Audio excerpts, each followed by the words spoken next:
कि जोगी दुखिया जंगम दुखिया तपस्वी को दुख दूना हो, आशा तृष्णा सबको व्यापे कोई महल ना सुना हो, अवधू दुखिया भूपति दुखिया रंक दुखी विपरीति हो, कहे कबीर सकल जग दुखिया संत सुखी मन जीती हो।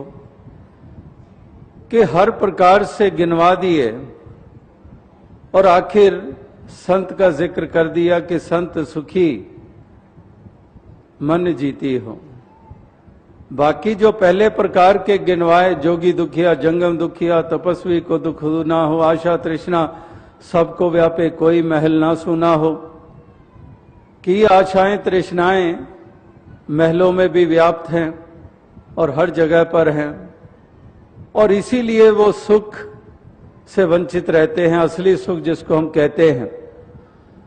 तो यहां पर अगर संत को भी सुख प्राप्त हो रहा है, महसूस हो रहा है, तो उसके पीछे भी कारण बता दिया कि संत सुखी मन जीती हो।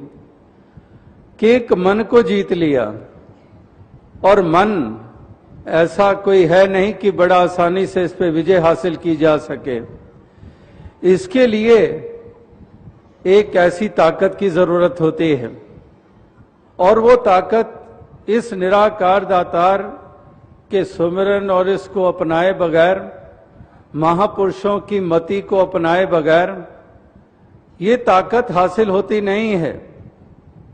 ये फिर वो घोड़ा है जो बेलगाम, जो उसके ऊपर सवार है उसको कहीं पर भी ले जाए, कहीं पर भी पटक दे, ऐसा बेलगाम घोड़ा माना गया है ये मन।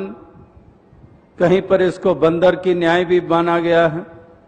ऐसी चंचलता, टिक के बैठना नहीं, उछलते रहना, इस तरह से इस मन को पता नहीं कितने कितने एक रूपों में देखा गया है। तो ये मन मतंग माने नहीं, चले सुरत के साथ, दीन महावत क्या करे अंकुश नाही हाथ। कि वही बात के बेलगाम घोड़ा, और घोड़े को काबू कैसे किया जाए।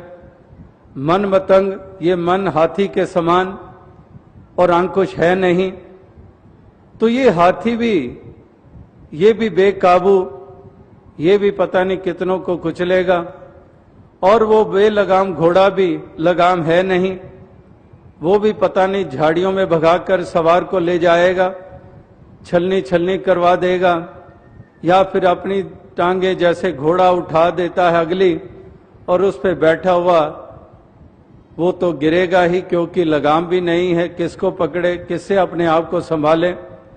ना घोड़ा संभलता है, ना खुद संभल पाता है।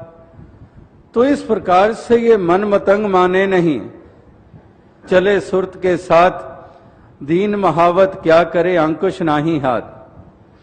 तो इसलिए ये संत सुखी मन जीती हो, मन जीते जग जीत, ये हम निरंतर पढ़ते सुनते आ रहे हैं। तो इसलिए इस मन को अगर इसके साथ नहीं जोड़ा जाता, अगर मन इसके एहसास से युक्त नहीं है, अगर मन की आंखों के द्वारा इसके आठों पैर दर्शन नहीं हो रहे हैं, तो फिर ये मन भी संसार के बाकी जो भी विचरण करने वाले लोग, उनका भी मन उसी प्रकार से कार्य कर रहा है। और अगर संत ने भी मन को इस तरफ नहीं जोड़ा, तो फिर संत का मन भी फिर उसी ढलान की तरफ बहता चला जाएगा।